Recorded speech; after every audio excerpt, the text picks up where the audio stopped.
Oui, mon frère. Je m'appelle David Docherty. Je suis professeur à l'Université de Corée. J'y enseigne l'anglais. En fait, je ne savais pas que je pouvais poser n'importe quelle question. Je viens de vous entendre le dire maintenant. Ma question serait, d'abord, par exemple, je suis chrétien. Ma question serait, par exemple, il y a beaucoup de révélations. Il y a de bons esprits et de mauvais esprits. Donc, un bon esprit peut venir à vous et donner une révélation. Un mauvais esprit peut donner une révélation. Donc, dans la tradition chrétienne, nous disons que si l'ange ou l'esprit qui apporte le message ne contredit pas ce qui a précédé, donc Dieu a révélé quelque chose à Moïse. Si l'ange qui apporte le message ne contredit pas Moïse, alors c'est un bon ange. Et donc, dans la tradition chrétienne, nous pouvons distinguer un bon ange d'un mauvais ange, en ce que la révélation qu'il apporte, si elle contredit l'Ancien Testament, la Torah ou l'Évangile, l'Injil, alors c'est un mauvais ange. Et ma question serait pour vous, monsieur, avec respect. Le Coran contredit la Torah et il contredit l'Injil. Alors est-ce que cela n'en fait-il pas un mauvais ange qui est apparu au prophète de l'islam? Le frère a posé une très bonne question. Il a dit qu'il est chrétien. Et il a dit que selon le christianisme, quand un ange vient, pour différencier s'il est bon ou mauvais, s'il est un bon ange, il ne contredira pas la révélation précédente. D'accord. C'est-à-dire que s'il est dans l'Injil, s'il est dans l'Évangile, il ne contredira pas la Torah, parce que la Torah était une révélation à Moïse, Musa, alayhi salam. Donc si le Coran contredit la Torah et l'Injil, alors il est apporté par un mauvais ange, pas un bon esprit. Et c'est une question très logique. Point numéro 1. Nous croyons que toutes les révélations sont venues d'un seul Dieu tout-puissant.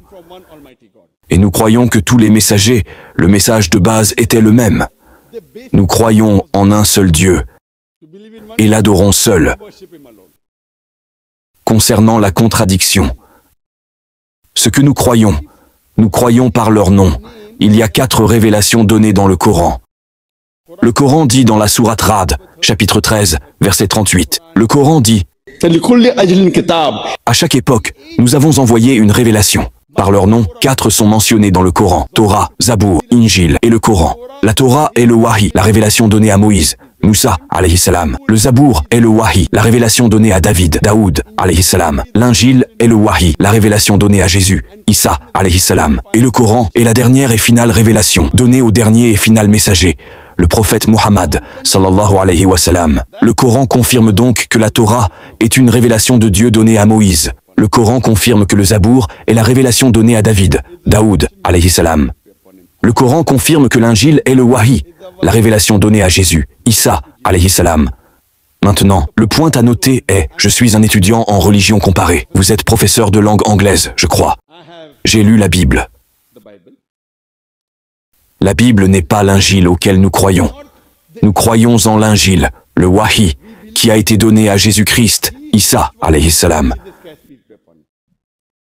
Mais nous ne croyons pas que la Bible actuelle soit le Wahi, l'Injil donné à Jésus-Christ, Isa, alayhi salam. Même les érudits chrétiens n'y croient pas. Ce que font les érudits chrétiens, c'est qu'ils ont divisé la Bible en 2 parties, l'Ancien Testament et le Nouveau Testament. L'Ancien Testament contient les 46 livres, si c'est celui des catholiques. Si c'est celui des protestants, il contient 39 livres. Le Nouveau Testament contient 27 livres, n'est-ce pas? Du Nouveau Testament, les 4 premiers livres sont appelés évangiles. Évangile de Marc, Matthieu, Luc, Jean. Maintenant, ces évangiles sont ce que nous voulons. Évangile, si vous traduisez en arabe, devient Injil. Pas Bible. Bible vient du mot grec biblos, qui signifie livre des livres. Corrigez-moi si je me trompe. C'est correct. Biblos. Maintenant, évangile signifie Injil. Dans la Bible que je lis, c'est l'évangile selon Matthieu, l'évangile selon Marc, l'évangile selon Jean, l'évangile selon Luc. Ce que je veux, c'est l'évangile de Jésus-Christ, Isa, alayhi salam.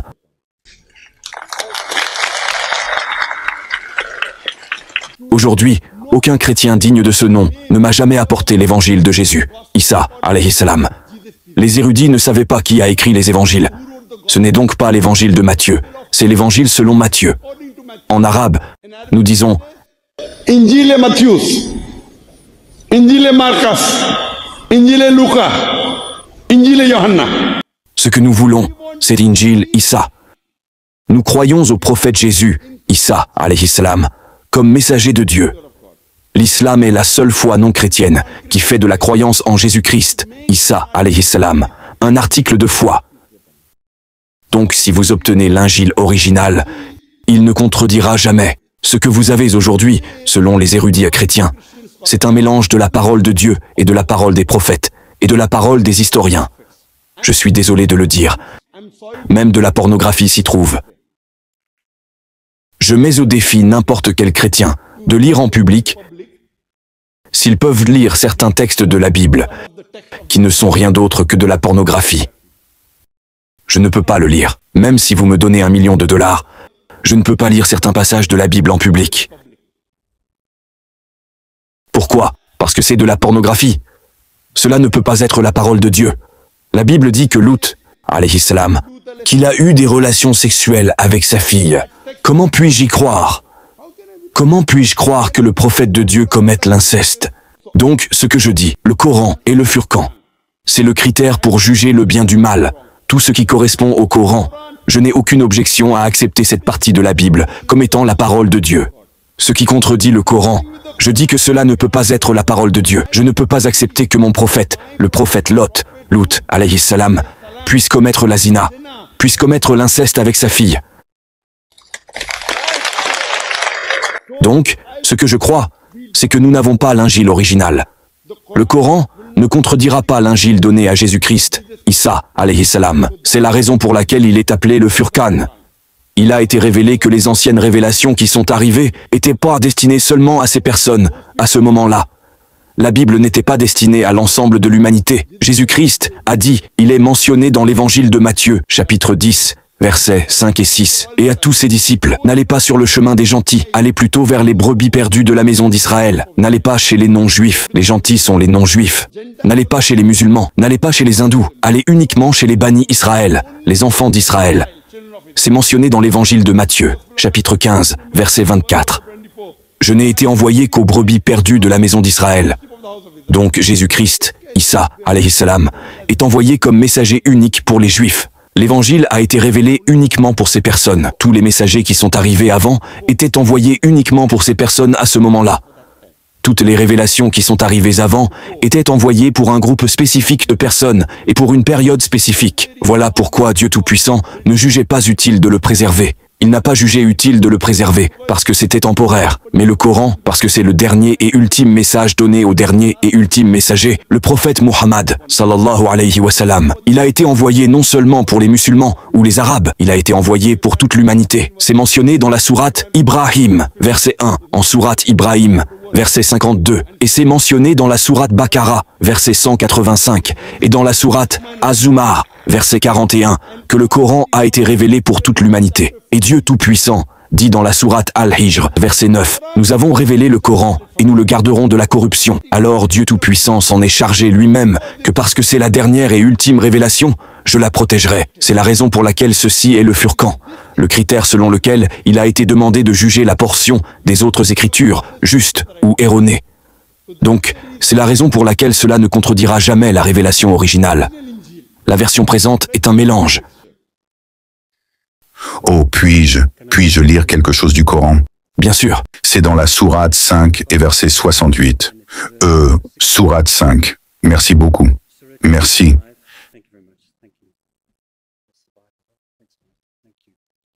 C'est dans la sourate 5, verset 68. C'est le prophète d'Islam Mahomet qui dit aux chrétiens et aux juifs, il dit, laissez-moi juste trouver ça. Il dit, c'est Dieu. Dieu parle au prophète d'Islam, n'est-ce pas? Il dit, dis au peuple du livre. Qui parle aux chrétiens et aux juifs? Dis au peuple du livre. Tu n'as point de fondement où se tenir, sauf que tu te tenus fermement par la loi et l'évangile, et toute la révélation qui t'est venue de ton Seigneur. C'est une révélation qui te vient de ton Seigneur. Ça, c'était dit par le prophète d'Islam en 610 à 620. Vers ce temps-là, après Jésus-Christ. Et ça veut dire que quand le prophète Mahomet avait dit ça, que les écritures chrétiennes et les écritures juives étaient disponibles pour qu'il y prenne appui.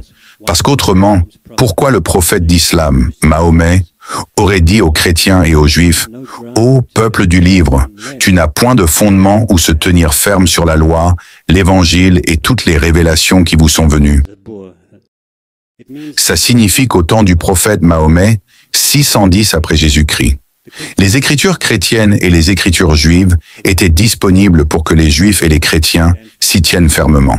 Sinon, le prophète Mahomet n'aurait pas dit « Va et tiens ferme sur ces écrits ». Il a bien posé sa question. Et on a des Bibles qui datent de bien avant l'an 610 après Jésus-Christ. On a des Bibles de... Je suis conscient de ça. Je suis étudiante en christianisme aussi. Et vous avez posé une très bonne question. Oui, J'ai bien compris votre question. Que le Coran dit, pourquoi les chrétiens ne se tiennent pas aux écrits? Correct? Donc ça veut dire que selon votre logique, ça veut dire qu'il y avait l'Injil et la Torah au temps du prophète Muhammad, sallallahu alayhi wa sallam. Donc, j'ai bien compris votre avis. Maintenant, je vais répondre à ça. Maintenant, vous ne pouvez pas prendre qu'un seul verset du Coran et dire, il faut lire tout le Coran comme un tout. Correct? Donc, si vous prenez un verset du Coran, frère, me pouvez-vous entendre? oui, je peux vous entendre. Si vous lisez et si vous entendez, vous ne pouvez pas vous concentrer. Vous êtes un professeur. Je suis un médecin. Vous pouvez lire et entendre, mais vous ne pouvez pas vous concentrer sur ma réponse. Si vous voulez lire, vous lisez. Et ensuite, je dirai ma réponse. Concentrez-vous sur ma réponse. Alors vous comprendrez et apprécierez ma réponse. Vous savez que le Coran est aussi appelé Furqan, ce que je vous ai dit plus tôt, qui est le critère pour juger ce qui est juste ou erroné. Ensuite, si vous lisez les dires du prophète, dans Sahih Bukhari, ça dit, tout ce qui est dans la Bible et la Torah, si cela correspond au Coran, nous l'acceptons. Ce qui y est contre, nous le rejetons. Ce qui ne correspond pas et n'y est pas contre, c'est peut-être juste ou peut-être erroné. Donc, ça veut dire que s'il me faut vous dire que je choisis un certain passage de la Bible qui correspond au Coran et que je dis, permettez-nous de suivre ce qui est commun. Le Coran dit même dans Sourate Al-Imran, verset 64. Le même Ahl al-Kitab disent aux gens du livre, venez à une parole commune entre nous et vous. Quel est le premier terme? Nous n'adorons nul autre qu'Allah et n'associons aucun partenaire avec, que l'on n'érige pas parmi nous-mêmes, seigneurs et maîtres, personne d'autre qu'Allah.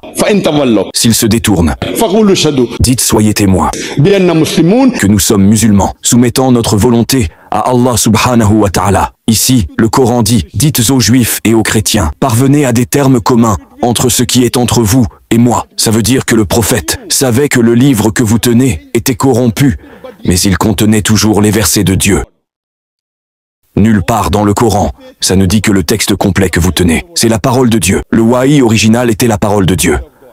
Mais le livre que vous avez, parce que si vous écoutez les érudits du christianisme, ils disent que quand Jésus-Christ, Isa alayhi salam, est arrivé sur terre, pas un seul mot de la Bible n'a été écrit.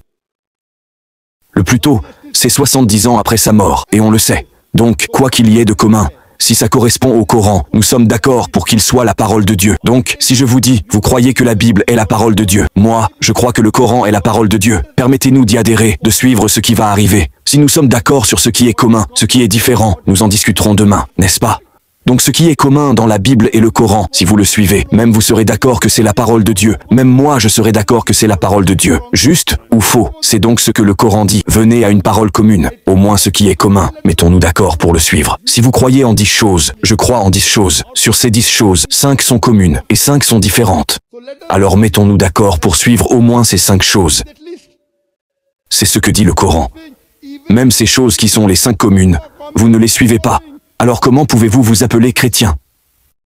Correct? Maintenant, je veux vous poser une question. Croyez-vous que Jésus est Dieu?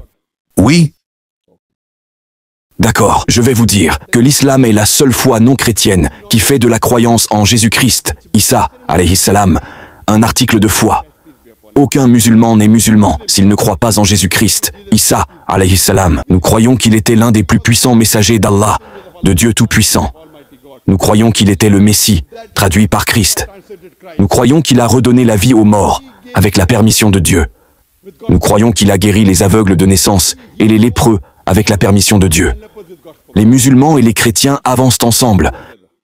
Mais certains peuvent te demander, où est la séparation des chemins? La séparation des chemins est que la plupart des chrétiens, y compris vous-même, croient que Jésus-Christ a revendiqué la divinité.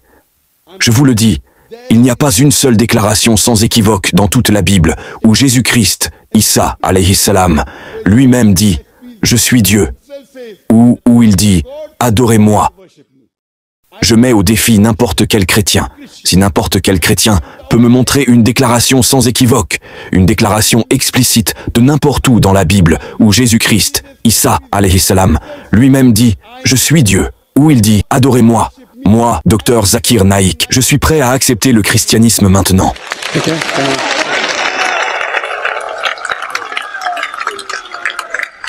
Puis-je lire ceci? Je ne parle pas au nom de mes autres frères et sœurs musulmans. Oui, oui. Puis-je lire cette partie? S'il vous plaît, laissez-moi juste terminer. Oui, bien sûr. Je vais vous donner du temps, pas de problème. Je ne parle pas au nom de mes autres frères et sœurs. Je mets ma main sur la guillotine. S'il vous plaît, notez mon défi avant de poser le vôtre. Montrez-moi une seule déclaration sans équivoque. Je sais que vous êtes professeur d'anglais et que votre anglais est meilleur que le mien. Montrez-moi une seule déclaration explicite de n'importe où dans la Bible où Jésus-Christ, Isa, alayhi salam, lui-même dit « Je suis Dieu » ou où il dit « Adorez-moi ». En fait, si nous lisons la Bible, Jésus-Christ, Isa, alayhi salam, a dit, c'est mentionné dans l'évangile de Jean chapitre 14, verset 28. Jésus-Christ a dit, mon Père est plus grand que moi. L'évangile de Jean chapitre 10, verset 29, il a dit, mon Père est plus grand que tous. L'évangile de Matthieu chapitre 12, verset 28, je chasse les démons par l'Esprit de Dieu. L'évangile de Luc chapitre 11, verset 20, c'est par le doigt de Dieu que je chasse les démons. L'évangile de Jean chapitre 5, verset 30. Je ne peux rien faire de moi-même. Je juge selon ce que j'entends. Et mon jugement est juste, car je ne cherche pas ma volonté, mais la volonté de mon Père. Quiconque dit, je ne cherche pas ma volonté, mais la volonté de Dieu. Il est un musulman. Jésus-Christ était un musulman. C'est clairement mentionné dans le livre des Actes chapitre 2, verset 22. Hommes d'Israël, écoutez ceci. Jésus de Nazareth, un homme approuvé de Dieu parmi vous, par des prodiges, des miracles et des signes que Dieu a fait par lui et dont vous êtes témoins. Un homme approuvé de Dieu parmi vous, par des prodiges, des signes et des miracles que Dieu a fait par lui et dont vous êtes témoins. Il n'y a donc pas une seule déclaration sans équivoque dans toute la Bible où Jésus-Christ, Isa, alayhi salam, lui-même dit « Je suis Dieu », où il dit « Adorez-moi ». Et vous êtes le bienvenu pour la montrer. Et si vous la montrez, j'accepterai le christianisme. Et si vous ne le faites pas, alors vous devrez accepter que Jésus n'est pas Dieu. Êtes-vous d'accord avec le défi? D'accord. Ok. Merci, mon frère. Très bien. Nous croyons que les chrétiens croient que Jésus est le Fils de Dieu et Dieu, la Trinité. Seulement 50% des gens. D'accord. Donc, dans Jean chapitre 10, et en commençant au verset, pouvez-vous commencer cela une seconde? Oui, je suppose. 30. Verset 30. Peut-être 31.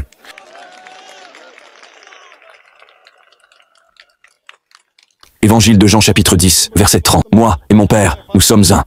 C'est une bonne citation, mais je lis à partir du chapitre de Jean. Vous avez la Bible, je lis de tête. C'est bien. Oui, ça en fait. Merci beaucoup. Merci. Je vous aide, mon frère. Merci beaucoup.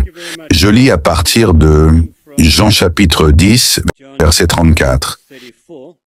Et il est dit que Jésus, donc tout d'abord verset 33, les Juifs voulaient lapider Jésus, n'est-ce pas? Voici ce qu'il est dit au verset 33. Les Juifs disent, d'accord. D'abord au verset 31, Jésus dit, et de nouveau les Juifs prirent des pierres pour le lapider. Les Juifs prirent des pierres pour lapider Jésus. Verset 31, et de nouveau les Juifs prirent des pierres pour le lapider, mais Jésus leur dit, je vous ai montré beaucoup de grands miracles de la part du Père. Pour lequel de ceux-ci me lapidez-vous? Qu'en est-il de celui que le Père a mis à part comme sien et a envoyé dans le monde? Pourquoi alors m'accusez-vous de blasphème parce que j'ai dit que je suis le Fils de Dieu? Qu'est-ce que ça veut dire? Dites-moi. Donc Jésus a dit, je suis le Fils de Dieu. Très clair. Vous avez très bien cité. Ça prouve très bien mon point. D'accord, d'accord. Ne me croyez pas si je ne fais pas ce que mon Père fait. Mais si je le fais, même si vous ne me croyez pas, croyez au miracle afin que vous puissiez savoir et comprendre que le Père est en moi et moi dans le Père. Donc là, Jésus dit, je suis le Fils de Dieu. Et les Juifs, ils ont compris de lui qu'il prétendait être Dieu. Donc c'est un texte qui me montre que Jésus a clairement revendiqué la divinité. Donc, tout d'abord, point numéro 1, ce n'est pas une déclaration sans équivoque. Ce n'est pas du tout une déclaration explicite. Mais il a dit, je suis le Fils de Dieu. Fils de Dieu ne veut pas dire Dieu. Vous savez, Dieu a des fils à l'appel dans la Bible. Adam est fils de Dieu, David est fils de Dieu, Éphraïm est fils de Dieu, selon Romains chapitre 8. Tous ceux qui sont conduits par l'Esprit de Dieu sont fils de Dieu. Si vous suivez le commandement de Dieu, vous êtes un fils de Dieu. Si je suis le commandement de Dieu, je suis un fils de Dieu. C'est une expression idiomatique utilisée. Nous disons en hindi, bêta, fils. Supposez que je dise, il y a un jeune enfant.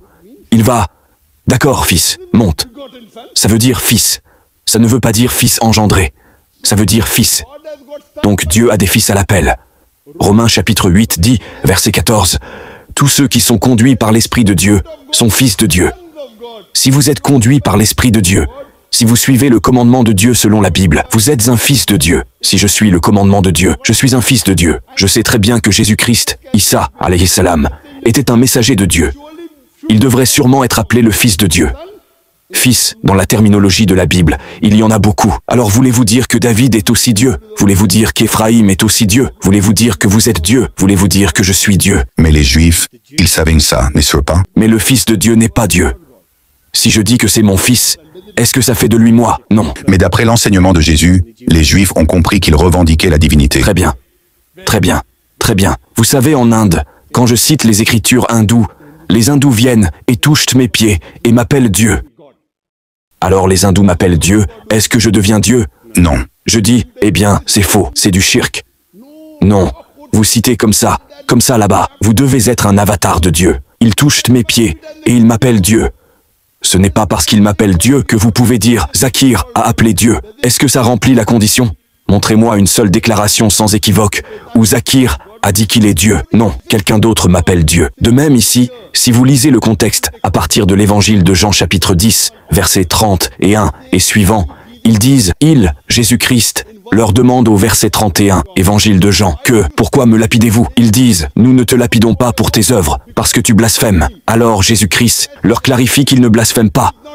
Où Jésus dit, d'accord, je suis Dieu, lapidez-moi. Il ne l'a pas fait. Il a dit, pour laquelle des bonnes œuvres me lapidez-vous? Puis vous allez au verset 32. Nous ne te lapidons pas pour une bonne œuvre, mais parce que tu blasphèmes. Puis il dit, n'est-il pas dit dans vos Écritures que si vous appelez Dieu celui à qui la parole de Dieu est venue? Maintenant, la parole de Dieu vient par le messager. La parole de Dieu est venue à Moïse. Alors Moïse devient Dieu. La parole de Dieu est venue à Jésus. Il ne devient pas Dieu. La parole de Dieu est venue à Muhammad. Il ne devient pas Dieu. Donc celui à qui la parole de Dieu est venue, si vous dites Dieu, vous n'avez pas enfreint la loi. Référence croisée. Allez au psaume, chapitre 82. Référence croisée. Là, il est dit que vous appelez ceux qui sont Dieu. Verset 6. La loi n'est pas enfreinte. Alors oui, mon frère. Alors ici, Jésus, Issa, alayhi salam, leur dit que si vous appelez une personne un Dieu, à qui la parole de Dieu a été envoyée, l'écriture n'est pas enfreinte, parce que ce Dieu est avec un petit d. Et ça ne veut pas dire qu'il est Dieu. Alors c'était, nulle part ça ne dit, concernant votre déclaration que moi en toi, et toi en moi, nous sommes un. C'est un en but. Si vous retournez à la référence croisée, c'est un en but. Comme mon père est médecin, je suis médecin. Moi et mon père, nous sommes un. Nous sommes un en but. Ça ne veut pas dire que nous sommes un en substance. Ça ne veut pas dire que nous sommes un en tant qu'être humain. Nulle part ça ne le dit. En fait, Jésus-Christ, s'il pensait qu'il était Dieu, il aurait dû dire « Oui, je suis Dieu, lapidez-moi », parce qu'un Dieu ne peut pas être blessé par la lapidation, n'est-ce pas? Donc si les Juifs l'appellent Dieu, il dit « Très bien, vous m'avez bien compris, je suis Dieu ». Il dit « Non, pour laquelle des bonnes œuvres me lapidez-vous » Ils disent nous ne te lapidons pas pour une bonne œuvre, nous te lapidons parce que tu blasphèmes. Puis il dit, je ne blasphème pas, parce que si celui à qui la parole de Dieu est venue, si vous l'appelez Dieu, cela signifie qu'il essaie de leur prouver qu'il n'est pas Dieu. Il est un messager de Dieu. Ce que votre écriture dit, c'est la même chose que ce que je dis. Très bien. D'accord. Deuxième essai, pas de problème. Très bien. Très bien. Alors le premier essai prouve que Jésus est le messager de Dieu. N'est-ce pas? Très bien. Quand les hindous sont venus et ont embrassé vos pieds et ont dit que vous étiez Dieu, qu'avez-vous dit? J'ai dit que c'est du shirk, du blasphème. D'accord. Parce que vous êtes bon. Jésus est meilleur que moi. D'accord. Jésus est meilleur que moi. Et Jésus-Christ, Issa, alayhi salam, a dit dans l'évangile de Matthieu chapitre 19, versets 16 et 17, quand un homme vient et dit à Jésus-Christ, Issa, alayhi salam, frère, si vous écoutez, quand un homme vient et dit à Jésus-Christ, bon maître, quelle bonne chose dois-je faire pour entrer dans la vie éternelle? Jésus-Christ, Issa, alayhi salam, a dit, ne m'appelle pas bon, laissez de côté Dieu. Jésus-Christ est 1 million de fois meilleur que moi. 1 million de fois. Alors Jésus-Christ, Issa, alayhi salam, dit, pourquoi m'appelles-tu bon? Laissez de côté Dieu, avec un seul D. Pourquoi m'appelles-tu bon? Il n'y en a qu'un seul de bon, c'est le Père qui est aux cieux. Et si tu veux entrer dans la vie éternelle, garde les commandements. Vous comprenez? C'est ce que Jésus-Christ a dit. Il n'a jamais dit, appelez-moi Dieu. Alors quand il... Essai suivant. Alors quand il est ressuscité des morts, n'est-ce pas? Ressusciter des morts, ça veut dire que Dieu est mort. Oui. Croyez-vous que Dieu peut mourir? C'est ce que je vous ai dit. Les gens croient qu'il n'y a pas de Dieu. Comment un Dieu qui peut mourir? Quelle est la différence entre lui et moi alors? Mais attendez une minute. La mort n'est pas la cessation de l'être. La mort n'est pas l'arrêt de l'existence. La mort est juste un passage d'une dimension à une autre. C'est parce que nous... C'est parler de cette cessation particulière. Cette période est finie. Oui, mais quand vous mourrez... C'est la fin de votre foi dans ce monde qui est là. Oui, donc quand vous mourrez, vous passez de cet état à un autre. Donc oui, qu'est-ce que c'est? Dieu, Jésus, quand il est mort sur la croix, il est passé de cette dimension à une autre dimension. Dieu a vécu. Dieu l'a fait, oui. Dieu peut-il passer d'une dimension à l'autre? Dieu est création. Dieu est ultime. Je vous l'ai dit. Il est Allah. Unique. Il n'engendre pas. Et il n'est pas engendré. Jésus-Christ a été engendré. Oui. Non, il ne peut pas être Dieu. Non, mais voici le truc. Quand nous prenons ce mot engendré, monsieur, quand il signifie, il peut en fait aussi être traduit par le Fils unique de Dieu, différent de... Ou Fils unique. Très unique. Pouvez-vous me montrer un seul endroit dans la Bible qui dit que Jésus est le Fils engendré? Je pense que c'est Jean chapitre 1, verset... Non, Jean chapitre 3, verset 16. Oui. J'en viens à ça. C'est aussi Jean chapitre 1, n'est-ce pas? Jean chapitre 1 ne parle pas de ça. Je vous mets au défi. Jean chapitre 1 ne parle pas de fils engendré. Jean chapitre 1 dit, « Au commencement était la parole était avec Dieu, et la parole était Dieu. » Ce n'est pas le fils engendré. Si vous lisez l'évangile de Jean chapitre 3, verset 16, « Car Dieu a tant aimé le monde qu'il a donné son Fils unique engendré, afin que quiconque croit en lui ne périsse point, mais qu'il ait la vie éternelle. » Attendez, je n'ai pas terminé. Ceci, mon frère, vient de la version King James. Car Dieu a tant aimé le monde, qu'il a donné son Fils unique engendré, afin que quiconque croit en lui ne périsse point, mais qu'il ait la vie éternelle. Maintenant, si vous lisez la Revised Standard Version, révisée par 32 érudits de la plus haute éminence, soutenue par 50 différentes dénominations, ils disent que ce mot engendré est une interpolation, une fabrication, une concoction, et ils le jettent hors de la Bible. D'accord. Donc ce mot engendré, qui n'est là qu'une seule fois dans la Bible, parlant de Jésus-Christ, Issa, alayhi salam, a été jeté hors de la Bible comme une interpolation, comme une fabrication, comme une concoction, se rapprochant du Coran. C'est du blasphème. D'accord. Alors laissez-moi aller à votre point où les hindous sont venus et ont embrassé vos pieds. Et ils ont dit, vous êtes Dieu. Et vous avez répondu, non, c'est des bêtises. Pas des bêtises, du blasphème. D'accord. Blasphème. Alors, d'accord. Alors, le disciple Thomas est venu voir Jésus, n'est-ce pas? Oh mon Dieu, quelle sorte de... Ceci est Jean chapitre 20, et c'est le verset Ça commence au verset 24, mais le verset 28, en fait. Thomas a dit à Jésus, « Mon Seigneur et mon Dieu. » Et Jésus a dit, « Parce que tu m'as vu, tu as cru. » Cru quoi? Mon Seigneur et mon Dieu. Jésus n'a pas dit, « Thomas, c'est n'importe quoi. Ne m'appelle pas Dieu. » Mais Thomas dit à Jésus, Thomas dit, « Mon Seigneur et mon Dieu. » Puis Jésus lui a dit, « Mon frère, parce que tu m'as vu, tu as cru. Heureux ceux qui n'ont pas vu et qui ont cru. » Donc là encore, Jésus accepte la divinité. Il ne dit pas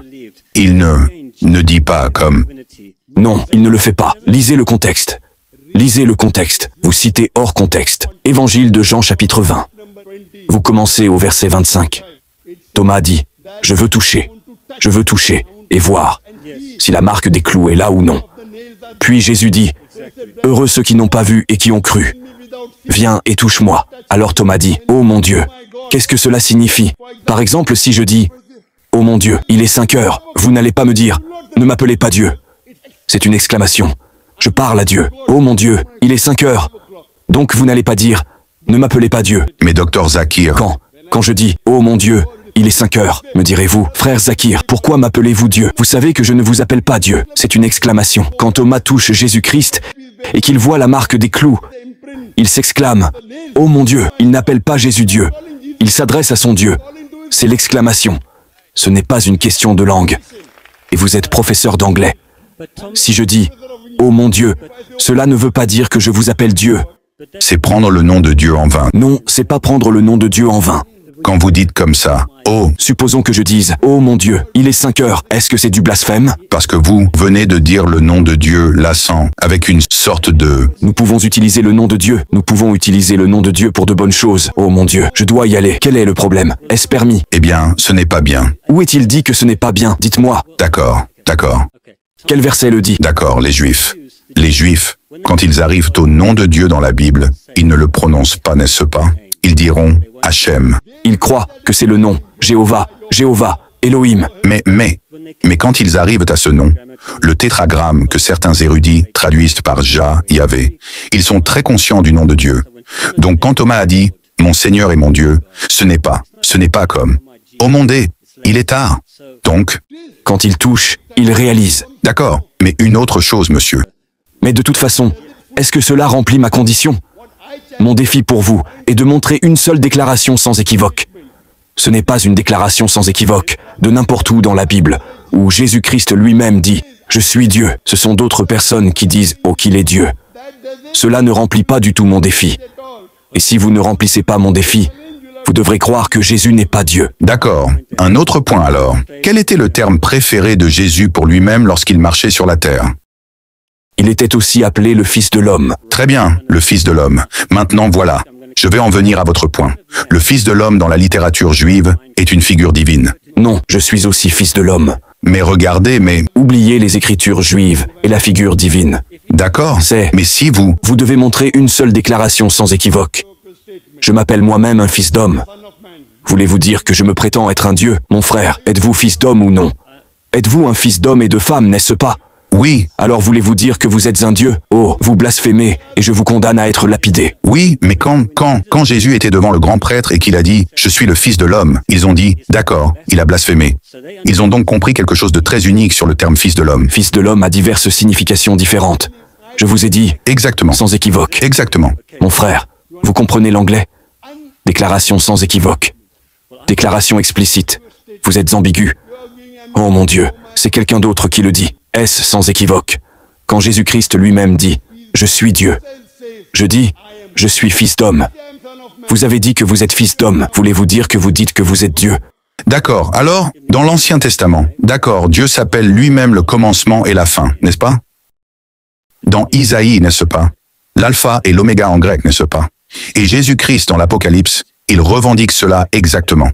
Il dit dans l'Apocalypse chapitre 1 verset 8, « Je suis l'alpha et l'oméga, dit le Seigneur Dieu, qui était et qui est. » Alpha et oméga signifie qu'il est le commencement et qu'il est la fin. Il a eu un commencement dans une étable.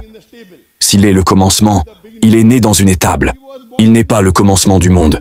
Cela signifie que dans la loi au temps de Moïse, pour la loi de cette époque, ce que Moïse enseignait était l'alpha et l'oméga. Au temps de Jésus, Isa, alayhi salam, dans la loi, il était l'alpha et l'oméga. Au temps du prophète Muhammad, sallallahu alayhi wa sallam, le prophète Muhammad est l'alpha et l'oméga en ce qui concerne la loi, parce qu'ils sont les messagers de Dieu. Cela ne signifie pas qu'il est le commencement et la fin. Il est né dans une étable. Comment peut-il être le commencement? Quiconque a un peu de connaissance de la Bible conviendra qu'il n'était pas le commencement. Il y avait beaucoup de gens avant lui. Il n'était pas le commencement. Mais en termes de loi, parce qu'il était un messager de Dieu, tout ce qu'il a enseigné en termes de loi du christianisme était l'alpha et l'oméga. Je suis d'accord. Au temps de Moïse, Moussa, alayhi salam, il était l'alpha et l'oméga. Au temps du prophète Muhammad, sallallahu alayhi wa sallam, il est l'alpha et l'oméga. C'est une déclaration qui dit qu'il est l'autorité finale. Très bien, monsieur. Croiriez-vous que les paroles d'un prophète et ses actions, qu'elles sont toutes deux, si un prophète a de mauvaises actions, comme des actions immorales, ce n'est pas un bon signe, n'est-ce pas? Les actions d'un prophète, son enseignement, sa vie doit étayer ses paroles, n'est-ce pas? Alors quand Jésus, quand Matthieu, quand Thomas est venu et a dit à Jésus, « Mon Seigneur et mon Dieu », si Jésus n'était pas Dieu et qu'il ne voulait pas que les gens tombent dans l'erreur, parce que Jésus saurait que les gens vont entendre ce que Matthieu a dit, « Mon Seigneur et mon Dieu ». Alors, si attendez. Alors Jésus aurait dit, « Thomas, ne m'appelle pas mon Dieu. Qu'est-ce que tu fais ?» Parce que Jésus aurait su que des gens simples verraient cela et ils réaliseraient, « Oh, Jésus ne l'a pas réprimandé pour l'avoir appelé mon Dieu, mon Seigneur et mon Dieu. » Jésus est un bon prophète. S'il n'était pas Dieu, Jésus aurait dit, « Thomas, ne dis pas ça, je ne suis pas Dieu. Pourquoi dis-tu des bêtises comme ça ?» Il a déjà dit cela plus tôt quand l'homme a dit, « Bon maître, pourquoi m'appelles-tu bon ?» Parce qu'il y a un contexte spécial pour cela. Attendez, je vous le dis, maintenant bon, mon Dieu, il a compris comme vous et moi. Quand je vous dis, « Oh mon Dieu », il a dit, « Vous ne direz pas pourquoi vous m'appelez Dieu. » Vous avez dit cela. Pensez-vous donc que Jésus est moins intelligent que vous? Jésus est plus intelligent que vous et moi. Donc, si vous ne vous opposerez pas à moi, pourquoi s'opposerait-il? Il a très bien compris. C'est vous qui le comprenez mal. Quand la personne a dit « Bon maître », il s'est opposé. « Pourquoi m'appelles-tu bon ?» Et un prophète ne peut pas vous contredire. Vous l'avez dit vous-même. C'est très clair. Dans l'évangile de Matthieu chapitre 19, versets 16 à 17. « Pourquoi m'appelles-tu bon? Il n'y en a qu'un seul de bon. C'est le Père qui est aux cieux. » C'est très clair. Mais quand Thomas dit « Oh mon Dieu », c'est une exclamation qu'il adresse à Dieu, pas à Jésus, Isa, alayhi salam. Quand n'importe qui peut comprendre, alors si c'était le cas, pourquoi vous êtes-vous opposé à cet homme en disant « Bon maître », il aurait dû dire « Oui, je suis Dieu ». Voulez-vous dire que Jésus se contredit? À un homme, il dit qu'il est Dieu, et à un autre, il ne le dit pas. Non, votre prophète est mon prophète. J'aime Jésus. Si vous parlez en mal de Jésus-Christ, je me mets en colère. Je ne crois pas que Jésus-Christ dise à une personne qu'il est Dieu, et à une autre qu'il ne l'est pas. Vous essayez de diffamer Jésus-Christ. Cela me met en colère parce que j'aime Jésus-Christ. Isa, alayhi salam. Je suis Jésus-Christ, plus que vous. Le savez-vous? Si chrétien signifie une personne qui suit les enseignements de Jésus-Christ, Isa, alayhi salam, nous, musulmans, sommes plus chrétiens que les chrétiens eux-mêmes. Mon frère, buvez-vous de l'alcool? Dois-je boire de l'alcool? Un petit peu? Vous savez, c'est mentionné dans la Bible, dans le livre des Éphésiens chapitre 5 verset 18. Ne vous enivrez pas de vin. Oui. C'est mentionné dans les Proverbes chapitre 20 verset 1, que le vin est moqueur. Oui. Et Jésus-Christ a dit dans l'évangile de Matthieu, chapitre 5 verset 17 à 18. Si vous transgressez un seul iota, ou un seul trait de lettre de la loi, vous n'entrerez point dans le royaume des cieux, n'est-ce pas? Donc vous en prenez, je ne bois pas d'alcool. Je suis plus Jésus que vous, mon frère. Mais mangez-vous du porc? Oui. Un petit peu, ou beaucoup de porc. C'est mentionné dans le livre du Lévitique, chapitre 11, versets 7 et 8, dans le livre du Deutéronome, chapitre 14, verset 8, dans le livre d'Ésaïe, chapitre 65, versets 2 à 5, qu'il ne faut pas manger de porc. Je ne mange pas de porc, vous en mangez. Donc si chrétien signifie une personne qui suit les enseignements de Jésus-Christ, Isa, alayhi salam, nous, musulmans, sommes plus chrétiens que les chrétiens eux-mêmes. Mon frère, êtes-vous circoncis? Non. Jésus-Christ, dans l'évangile de Luc, a été circoncis le 8e jour. Donc vous dites, non, non, et je suis plus Jésus que vous. Donc si chrétien signifie une personne qui suit les enseignements de Jésus-Christ, Isa, alayhi salam, nous, musulmans, sommes plus chrétiens que les chrétiens eux-mêmes. Mais Jésus-Christ a aussi dit dans l'évangile de Jean chapitre 16, versets 12 à 14, « J'ai encore beaucoup de choses à vous dire, mais vous ne pouvez pas les supporter maintenant, car lorsque l'Esprit de vérité sera venu, il vous guidera dans toute la vérité. Il ne parlera pas de lui-même, mais il dira tout ce qu'il aura entendu. Il me glorifiera. » Ici, Jésus-Christ parle du prophète Muhammad, sallallahu alayhi wa sallam. Croyez-vous que le prophète Muhammad est un messager de Dieu? Non, monsieur. Je crois. Donc, je suis plus les enseignements de Jésus-Christ que vous. Parce que j'aime Jésus-Christ, Isa, alayhi salam. Vous ne l'aimez pas. Vous voulez aller contre lui. Il vous dit que même si vous transgressez un seul iota ou un seul trait de lettre, vous n'entrerez pas au paradis. Voulez-vous aller au paradis? Oui.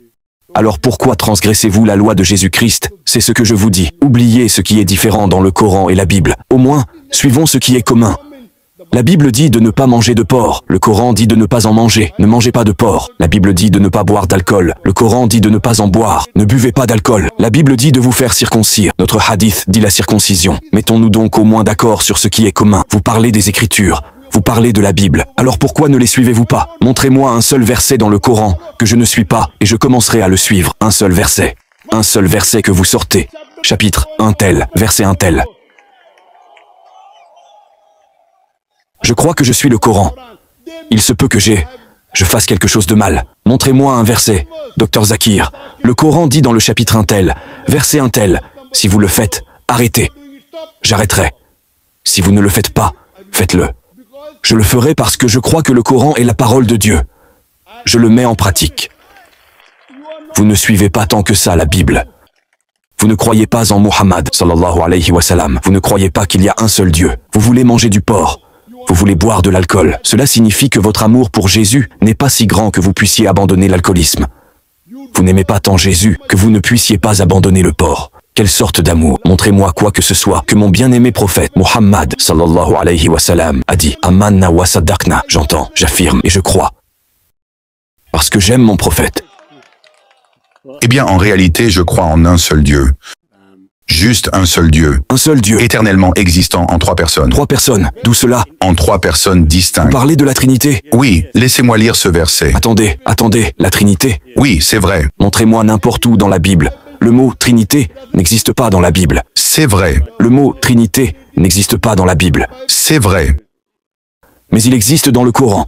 Le saviez-vous? Oui, oui, je sais. Le saviez-vous? C'est écrit dans le Coran. Ne dites pas Trinité, ce sera meilleur pour vous. Sourate An-Nisa, chapitre 4, verset 171. Ne dites pas Trinité. Arrêtez, ce sera meilleur pour vous. Oui. Vous suivez cela? Le mot Trinité n'existe pas dans la Bible. Mais laissez-moi vous montrer, laissez-moi lire ceci. C'est dans l'Ancien Testament, d'accord? Et c'est là que les chrétiens trouvent la Trinité. Et ailleurs aussi, mais en voici un. C'est Ésaïe 9, verset 6. Frère, nous allons vous donner une chance. D'abord, savez-vous qui nous sommes? À parler depuis peut-être une demi-heure. Oui, c'est vrai. Vous n'avez pas encore prouvé une seule déclaration claire dans toute la Bible où Jésus-Christ, paix sur lui, a dit lui-même qu'il est Dieu, ou bien où il dit « Adorez-moi ». Êtes-vous prêt à accepter que Jésus n'est pas Dieu, mais messager de Dieu? Puis-je lire un verset pour vous? Un seul? Juste un seul? Après ce verset, accepterez-vous que Jésus n'est pas Dieu? Non. Vous ne voulez pas croire que Jésus n'est pas Dieu. Vous ne voulez pas le suivre. Quel genre de chrétien êtes-vous? Mais... Non, je veux savoir. Vous dites que Jésus est Dieu. Oui, Je dis qu'il n'est pas Dieu. oui. Pourtant, vous ne voulez pas suivre son enseignement. Moi, je veux suivre son enseignement. Alors qui aime Jésus le plus? Vous ou moi? Qui est un vrai disciple de Jésus-Christ? Soyons honnêtes. Soyons honnêtes. Qui suit Jésus-Christ, paix sur lui, le plus? Eh bien, je crois qu'il est Dieu. Je crois qu'il a enseigné qu'il était Dieu, donc. D'accord. Donc quand il n'a pas dit qu'il est Dieu, il a dit « Ne m'appelez pas bon ». Et pourtant vous croyez qu'il est Dieu. Donc si quelqu'un croit que je suis Dieu, est-ce que cela veut dire qu'il m'aime? Oui, mais monsieur, Il me trahit. Si cet hindou m'appelle Dieu, Jésus a dit, il n'y a de bon que Dieu, n'est-ce pas? mais le Père dans le ciel. Pas lui, le Père dans le ciel. Alors Abraham était-il bon? Dans ce contexte, il n'y a qu'un seul bon selon Jésus-Christ. Paix sur lui. D'accord. Donc Jésus, Bon maître, le bien ultime c'est seulement Dieu. d'accord. Donc là, il y a un grand contexte autour de ce verset. Il y a beaucoup de choses, vraiment beaucoup. Mais ce verset dans le... Mais je vous pose la question. Que vous croyez qu'il soit Dieu ou messager, pourquoi ne le suivez-vous pas? Eh bien, je crois qu'il est à la fois prophète et Dieu. Mais pourquoi ne le suivez-vous pas? Eh bien, Je j'essaye ne crois pas qu'il soit. Pourquoi ne le suivez-vous pas? de le suivre. Cela veut dire que vous aimez le porc plus que Jésus. Vous aimez l'alcool plus que Jésus. Vous aimez le porc plus que Jésus. Quel genre de chrétien êtes-vous? Eh bien, pour l'alcool, Pourquoi ne venez-vous pas de mon côté alors? Je suis un meilleur chrétien que vous. eh bien, peut-être que vous l'êtes. Oui. Donc j'irai au paradis, et vous non, et je vous aime mon frère. Je vous aime, et je veux que vous veniez avec moi au paradis. Eh bien, monsieur, laissez-moi vous poser une question. Comment savez-vous que vous irez au paradis? Parce que si je suis les Écritures, si je suis la parole de Dieu, j'irai au paradis. Si je ne les suis pas, Si vous mourriez aujourd'hui, monsieur, que Dieu vous en préserve, mais si vous mourriez aujourd'hui, iriez-vous au paradis tout de suite? Inch'Allah. Vous ne savez pas. Vous ne savez pas. Moi, je sais. Si je meurs aujourd'hui, je sais que j'irai au paradis. Je sais que j'irai. Pourquoi? Parce que je sais que j'irai au paradis. Parce que tous mes péchés ont été pris par Jésus sur la croix. Alors je peux dire à Dieu, Dieu, ton Fils a pris toute ma punition, et je peux être sûr. Dieu n'a pas de fils. Vous rabaissez Dieu en disant qu'il a un fils. Mon Dieu n'a pas de fils. Il n'engendre pas. Mon Dieu est supérieur. Il n'a pas besoin d'un fils. Et votre Dieu et mon Dieu est le même. Vous rabaissez Dieu. Et pourquoi Dieu tuerait-il son fils pour vous et moi? Absurde. Parce qu'il vous aime, il vous aime. Imaginez qu'il y ait un patron d'entreprise et qu'il dise à ses employés, « Bon, maintenant je tue mon fils pour tous les employés. Croyez que j'ai tué mon fils pour vous, et vous irez au paradis. » Absurde. Avez-vous déjà vu un patron dire cela? Dieu n'est pas insensé. Voulez-vous faire de Dieu un insensé? Dieu n'est pas insensé. Absurde qu'il égorge son fils et vous dise, « Croyez que mon fils est mort. » Pourquoi Dieu égorgerait-il son fils? D'abord, Dieu n'a pas de fils. Et pourquoi devrait-il tuer son fils? Le Coran dit dans Sourate An-Nisa, chapitre 4, verset 40, « Dieu n'est jamais injuste, fût-ce du poids d'un atome. » Un tel Dieu injuste qui tue son fils innocent. Croyez-vous que Dieu est en colère contre le péché?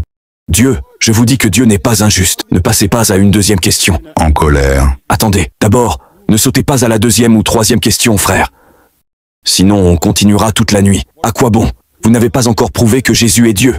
Et vous m'avez dit que si vous ne pouvez pas prouver, vous croirez qu'il n'est pas Dieu. Puis-je lire un verset du Testament? Alors, cela prouvera que Jésus est Dieu. Si je peux lire juste un verset du... Si cela ne prouve pas, accepterez-vous que Jésus n'est pas Dieu? Eh bien, si cela ne le Parce que prouve même pas... croire par aveuglement, si vous croyez aveuglément, et si vous croyez aveuglément, pourquoi perdez-vous mon temps comme quelqu'un qui dit 2 plus 2 font 5? D'accord, si cela ne le prouve pas... Vous me prouvez n'importe quoi, et je croirais encore que 2 plus 2 font 5. Alors pourquoi devrais-je perdre mon temps? Il y a d'autres personnes qui posent des questions, et qui attendent. Frère, ai-je été gentil avec vous? N'ai-je pas été gentil avec Un vous? seul verset, un seul, juste un. Et si cela ne prouve pas que Jésus est Dieu, je ne croirais pas qu'il est Dieu. D'accord. C'est Ésaïe chapitre 9 verset 6, n'est-ce pas? Cela dit ceci. D'accord, c'est Ésaïe le prophète. Mais c'est le prophète Ésaïe. Cela n'est pas la parole de Jésus. Il dit, car un enfant nous est né, un fils nous est donné. La souveraineté reposera sur ses épaules. On l'appellera admirable conseiller, Dieu puissant, Père éternel, Prince de la paix. Cet enfant, ce fils sera appelé Dieu puissant, dit Ésaïe. Où est-il écrit que c'est Jésus? Où est-ce écrit? Le fils qui est né, Vous perdez votre temps. Je vous ai demandé une déclaration claire de toute la Bible, où Jésus-Christ, paix sur lui, dit lui-même, non, ce ne sont pas les paroles de Jésus. Ésaïe, ce ne sont pas les paroles de Jésus. Vous ne connaissez même pas bien votre Bible. Ésaïe ne peut pas être les paroles de Jésus-Christ, paix sur lui. c'est un prophète pourtant. Mais est-ce la parole de Jésus? C'est la parole de Dieu. Et comme j'ai dit, un fils sera donné. La Bible entière, Jésus-Christ, paix sur lui, n'a parlé que quelques pages. Il existe quelque chose appelé Bible avec lettres rouges, vous connaissez? Oui, Red Letter Bible. Les lettres rouges, si vous les rassemblez, cela ne ferait même pas 1 ou 2 pages d'un journal, n'est-ce pas? Je voulais que vous citiez de là, car ce sont les paroles de Jésus. Ne vous ai-je pas dit que je crois en l'injile de Jésus, pas en l'injile d'Ésaïe? Je crois en l'injile de Jésus. Alors maintenant, encore une fois, vous avez échoué. désolé, je suis désolé. Je prie Dieu de vous donner la guidée et d'enlever la foi aveugle que vous avez. Je prie Dieu de même pour vous. Oui, priez Dieu, le vrai Dieu, pas Jésus. Au nom de Jésus. pas Jésus. Jésus est un messager. Il n'a jamais dit qu'il est Dieu. Donc vous priez un faux Dieu. Ne priez pas un faux Dieu pour moi. Priez le vrai Dieu. N'est-ce pas? Venons-en à un terrain commun. Vous ne suivez pas la parole de Dieu. Vous ne laissez pas le porc. Vous ne laissez pas l'alcool. Vous n'êtes pas circoncis. Et Jésus a dit qu'il n'est pas Dieu. Pourtant vous croyez qu'il est Dieu. Tant de choses vont à l'encontre du Seigneur et vous ne priez pas Dieu. Si vous allez contre Dieu, Dieu vous écoutera-t-il? Non. Donc au moins, il y a l'espoir que Dieu m'écoutera. Et je prie qu'il vous guide, afin que vous croyiez au vrai Dieu. Et que vous veniez sur le vrai chemin, frère. Je pensais que vous êtes professeur d'anglais et que vous tiendriez votre parole. Je suis désolé. Vous n'avez pas pu prouver que Jésus est Dieu, et vous n'avez pas tenu parole non plus. Mais je prie que mon Allah vous donne du courage. Puisse le Tout-Puissant vous donner le courage d'accepter la vérité. Merci de m'avoir écouté. Merci mon frère.